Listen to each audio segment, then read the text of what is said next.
جو نیب ترمیم کا فیصلہ آیا ہے اور حکومت کے حق میں آیا ہے، اس سے لیکن دو طرفہ ریلیف ملا ہے۔ حکومت کی جہاں جان چھوٹی ہے بہت ساری چیزوں میں، وہاں بانی پاکستان تحریک انصاف بھی اس شکنجے سے تو کم از کم بچ گئے ہیں۔ اب مجھے یہ بتائیں کہ کیا آپ کو لگتا ہے کہ حکومت نے یہ جو اپیل کی ہے یہ صحیح کیا تھا، غلط کیا تھا، یہ ٹھیک ہوا؟ شکریہ فروا، آپ نے خود ہی سوال کا جواب بھی دیا کہ دونوں کو فائدہ ہوا۔ بات فائدے کی نہیں ہے، بات یہ ہے کہ یہ ہتھیار جو تھا نیب کا، یہ پرویز مشرف نے بنایا اور اس کو استعمال مختلف ادوار میں طاقتور حلقے کرتے رہے اور پھر اس کو بے دریغ استعمال کیا عمران خان نے۔ اگر صرف اس ہتھیار کے ذریعے کوئی بدلہ لینا ہوتا تو پھر آئین نیب کی میں ترامیم کرنے کی ضرورت نہیں تھی، اور اگر کر لی تھیں تو ہائی کورٹ نے اس کو کالعدم قرار دے دیا تھا، تو ہمیں اپیل میں جانے کی ضرورت نہیں تھی حکومت وقت کو۔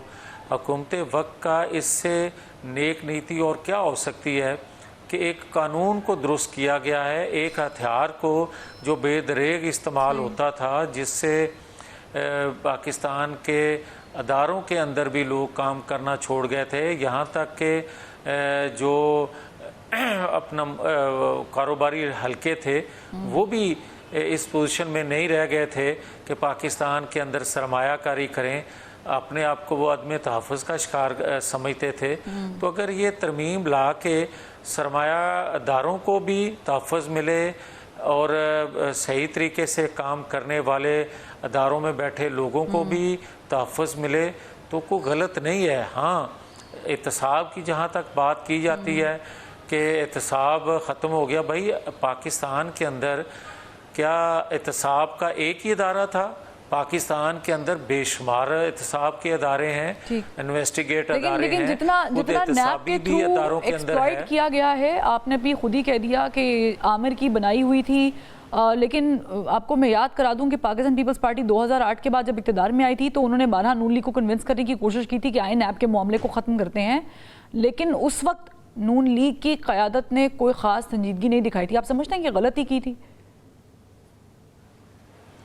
میں سمجھتا ہوں کہ بالکل آپ صحیح کہہ رہی ہیں کہ پیپلز پارٹی کی اس وقت کی جو لیڈرشپ تھی انہوں نے بارہا ترامیم لانے کی خواہش کا اظہار کیا، مگر ہماری جانب سے کوئی دو چار لوگ جو تھے ان میں سے ایک آدھی رہ گیا، باقی چھوڑ گئے جماعت، وہ چاہتے تھے کیونکہ وہ بھی کسی اور کے منظور نظر تھے، ان کو یہ علم تھا کہ ہمارے تک یہ کلہاڑا نہیں پہنچ سکے گا یا رسائی نہیں ہوئے گی ان کی۔ وہ خود کو سیف سمجھتے تھے، مگر ریاستی اداروں میں بیٹھے لوگوں کو، کاروباری لوگوں کو، جماعتوں کے اندر جو یہ ہتھیار چلتا تھا اس سے غیر محفوظ کر گئے۔ اور لیکن یہ جو ابھی چلیں نیب ترمیم والا تو ہو گیا معاملات، لیکن اب یہ جو ہم نے کل دیکھا ہے کہ D G I S P R نے پریس کانفرنس کی اور ایک بار پھر بھی واضح ہو چکا ہے کہ ایسی کوئی بات نہیں ہے، کوئی این آر او نہیں، کوئی معاملات نہیں ہے، اب تو معافی والا بھی معاملہ نہیں ہے۔ لیکن انہوں نے جب جنرل ریٹائرڈ فیض حمید کا ذکر کیا اور ان کے بارے میں بتایا میڈیا کو کہ یہ ٹرائل چل پڑا ہے، کورٹ مارشل ہو رہا ہے اور جو بھی ملوث ہے، یہ انہوں نے مینشن کیا کہ جو بھی ملوث ہے اس کے ساتھ بھی یہی سلوک ہوگا، تو ہم یہ کہہ دیں کہ عمران خان صاحب کو صحیح خدشہ ہے کہ فیض حمید صاحب کی گواہی کے بعد اب یہ معاملہ عمران خان تک آئے گا؟ فروا، آپ کا یہ کہنا کہ ہم یہ کہہ دینے سے کیا مراد ہے؟ بات تو سیدھی سی ہے بھائی کہ جس نے آئین قانون توڑا ہو، وہ کسی جماعت کا سربراہ ہو یا کسی ادارے کا سربراہ ہو، کیا اس کو آئین قانون کے مطابق کٹہرے میں نہیں آنا چاہیے؟ اور کیا اگر جنرل فیض نے جو کہ کیا ہے، منصوبہ بندی بغاوت کی، منصوبہ بندی کی پاکستان کے اداروں پہ حملہ آور ہونے کی، تو اگر وہ گرفتار ہو سکتا ہے تو جو اس کا بینیفیشری تھا وہ گرفتار کیوں نہیں ہوتا؟ اگر اس کا ٹرائل ملٹری کورٹ میں ہو سکتا ہے فیض حمید کا، تو دوسرا اس کا جو پارٹنر ہے اس کو محض اس لیے چھوڑ دیا جائے کہ کیونکہ وہ ایک جماعت کا سربراہ ہے، کیونکہ وہ پرائم منسٹر ہے، تو کیا پرائم منسٹر جو ہوگا اس کو یہ استثناء حاصل ہے کہ پاکستان کے اداروں پہ اس طرح حملہ آور ہو جس طرح دہشت گرد ہوتے ہیں. دہشت گردوں کے لیے قانون اور ہوگا اور وہی کام کرنے والے عام بندے کے لیے قانون اور بن جائے گا, جس طرح کہ آج تک ہوتا ہے عمران خان کے ساتھ. وہ تو خود کہا کرتے تھے یہ بھی کہا جا رہا کہ ہے جناب پاکستان کے اندر 2 قانون ہیں, ایک قانون ہونا چاہیے. تو ایک قانون ہونا چاہیے نا, ان کو دیکھ کے قانون تو نہیں بننا چاہیے. یہ تو نہیں ہوگا سست روی کا شکار ہو جائے گا اس کی امپلیمنٹیشن بھی, کیونکہ وہ جسٹس ڈیلیڈ جسٹس ڈینائیڈ والا حساب ہوتا ہے. پھر دیکھیں وہ تو 1.5 سال سے آپ دیکھ ہی رہے ہیں, اور 1.5 سال سے اگر کسی اور ملک کے اندر اس طرح کا کوئی واقعہ ہوا ہوتا تو آج تک وہ بندے لٹک چکے ہوتے. آپ نے دیکھا برطانیہ میں, آپ نے دیکھا امریکہ میں, ہر جگہ آپ دیکھ لیں کہ 24 گھنٹے کہیں لگتے ہیں اور کہیں 48 گھنٹے لگتے ہیں. یہاں جناب 48 ماہ ہو گئے ہیں, وہ پوچھنے والا ہی نہیں ہے. لیکن یہ اسٹیٹ کی غلطی تو نہیں کنسیڈر ہوگی, کیونکہ ہم صرف ظاہر ہے کہ کوشیس ہیں اس معاملے میں, یہ بڑا سینسٹیو معاملہ ہے. ہماری عدالتوں نے جو بھٹو صاحب کے کیس میں کیا تھا اور پھر کتنے سالوں بعد جا کے یہ غلطی تسلیم کی گئی کہ وہ ایک غلطی تھی, یہ بھی بڑا پھونک پھونک کے قدم رکھنا پڑے گا. خان صاحب ٹھیک ہے کہ بہت سارے معاملات ہیں, لیکن عوام میں ان کی پاپولیرٹی بھی ہے.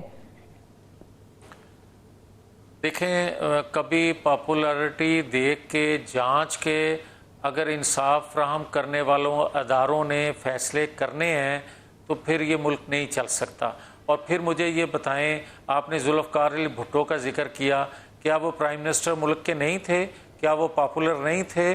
ان کو پھانسی بے گناہ کیوں دی گئی؟ بے گناہ کے لیے کوئی پاپولیرٹی نہیں دیکھتا. اور آپ دیکھیں کہ نواز شریف 3 دفعہ کے پرائم منسٹر تھے, بے گناہ ہوتے ہوئے کوئی ثبوت نہیں تھا. 450 لوگوں کا نام تھا پاناما میں, اور جس کا نام ہی نہیں تھا پاناما میں اس کو اس 450 کی لسٹ میں اس کی آڑ میں سزا دے دی, مگر 450 لوگوں کا آج تک کسی نے پوچھا ہی نہیں ہے. یہ انصاف ہے؟ اور جو بندہ 190 ملین پاؤنڈ کھا گیا, جس بندے نے 9-10 مئی کر دیا, اور جو بندہ خود اعتراف کر رہا ہے کہ میں زمان پارک میں پیٹرول بم کا استعمال کرتا رہا ہوں, پاکستان کے اندر آئین قانون نافذ کرنے والے یا عمل درآمد کروانے والے اداروں کے اوپر اور کوئی سی ثبوت کی ضرورت ہے؟ کیا آج بھی ثبوت کی ضرورت ہے کہ اس شخص نے منصوبہ بندی کر کے خود یہ کہا, جب اس کو کہا گیا ایک انصاف فراہم کرنے والے ادارے کے سربراہ کی جانب سے گڈ ٹو سی یو, تو اس نے کہا کہ جناب جو مجھے پکڑے گا پھر لوگ ریاکشن بھی تو وہیں دکھائیں گے. اس نے کہا کہ JHQ کے سامنے میں نے کہا تھا کہ آپ احتجاج کریں. آج پھر بھی آپ کو ثبوت کی ضرورت ہے, پھر بھی پھونک پھونک کے قدم رکھنے چاہیے.